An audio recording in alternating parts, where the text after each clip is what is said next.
आज हम राजस्थान माध्यमिक शिक्षा बोर्ड और केंद्रीय माध्यमिक शिक्षा बोर्ड परीक्षा 2023 उसके अंदर कक्षा 10 विज्ञान के यानी कि वस्तुनिष्ठ मल्टी चॉइस जो प्रश्न हैं उनको हल करेंगे, जो कि बोर्ड परीक्षा 2023 की दृष्टि से आपके लिए बहुत ही महत्वपूर्ण होंगे।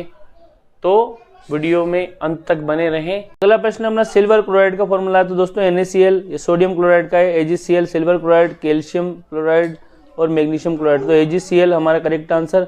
धातु अम्ल की अभिक्रिया से विस्थापित करती है, तो अम्ल के अंदर हाइड्रोजन होता है तो हाइड्रोजन को विस्थापित करती है।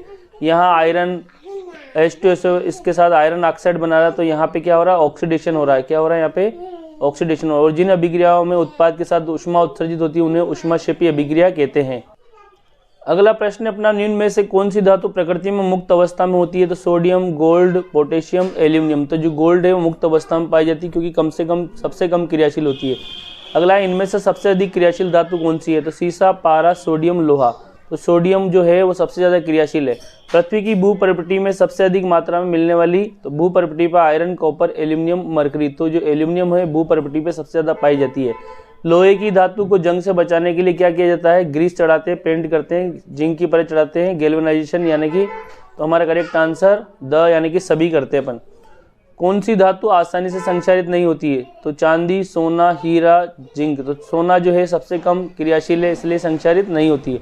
अगला, लैंगिक जनन मुकुलन द्वारा होता है। तो अमीबा में, यीस्ट में, प्लाज्मोडियम में, लेशमेनिया में। तो यीस्ट में जो मुकुलन विधि और हाइड्रा में भी होती है मुकुलन विधि। अगला, निम्न में से नर जनन तंत्र का भाग है। तो नर जनन तंत्र अंडाशय मादा जनन का है, गर्भाशय भी मादा का है, शुक्रवाहिका नर का है और डिंब वाहिनी यानी कि अंडवाहिनी। तो हमारा करेक्ट आंसर शुक्रवाहिकी ये नर जनन का भाग है। अगला है, परागकण होते हैं। तो बाह्य दल परागकण यानी कि परागण जो होते हैं वो परागकण होते हैं। तो यहाँ हमारा करेक्ट आंसर परागकण। तने द्वारा कायिक प्रवर्धन होता है। तो पुदीना में, हल्दी में, अदरक में। तो इनमें सभी में होता है तने द्वारा। अमीबा में किस विधि द्वारा जनन होता है। तो दोस्तों जो अमीबा जो होता है उसमें विखंडन, मुकुलन, कायिक जनन, अलैंगिक जनन। तो अमीबा जो होता है उसमें विखंडन होता है, द्विखंडन भी होता है, जो कि एक प्रकार का अलैंगिक जनन का प्रकार है। तो यहाँ हमें क्या करना है, विखंडन विधि होती है उसमें, याद रखना, जो कि अलैंगिक जनन ही है। अगला है, विद्युत धारा उत्पन्न करने की जो घटना को कहते हैं।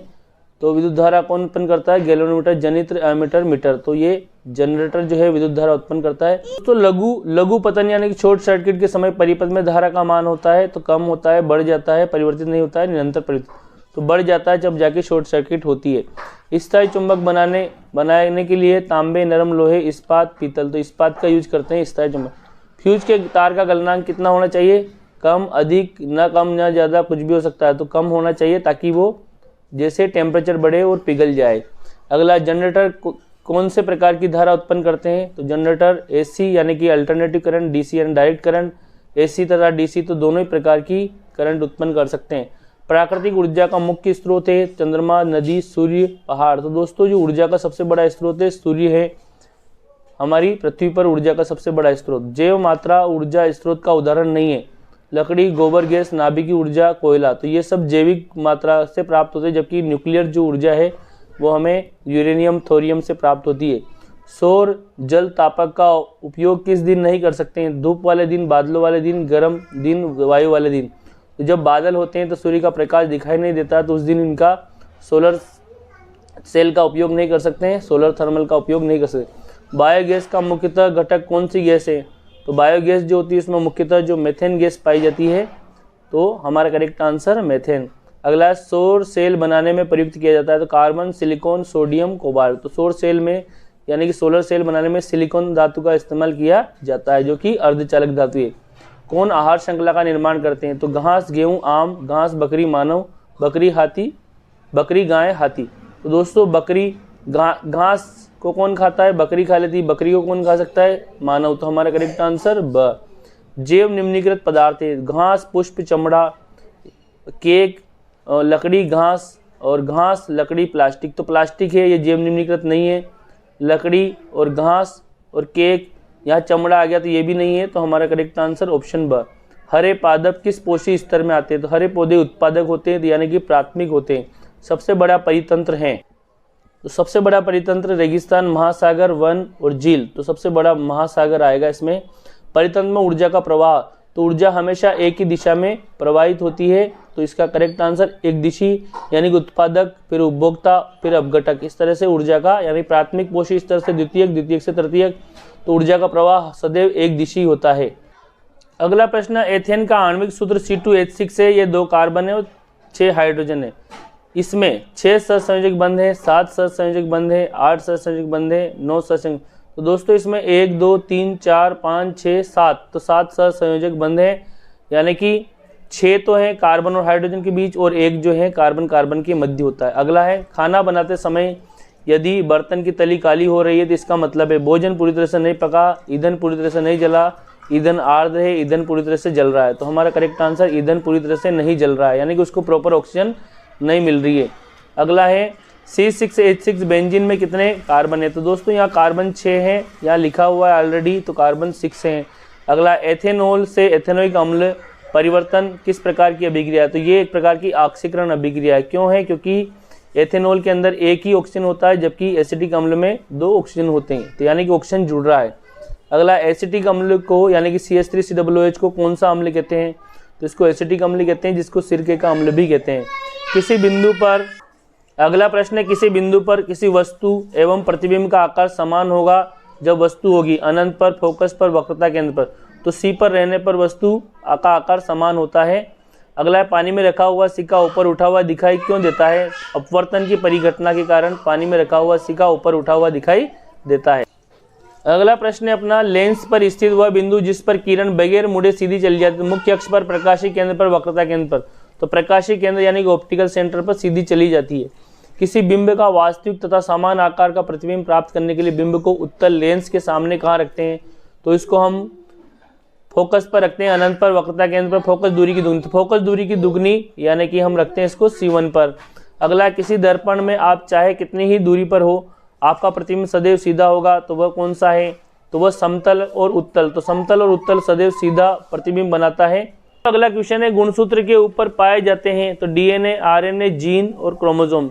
तो गुणसूत्र जीन पर पाए जाते हैं, यानी कि गुणसूत्र जो होते हैं, तो कोई भी जो गुणसूत्र होते हैं वो जो जीन के बने होते हैं और इनके ऊपर जो पाए जाते हैं जीन पाए जाते हैं।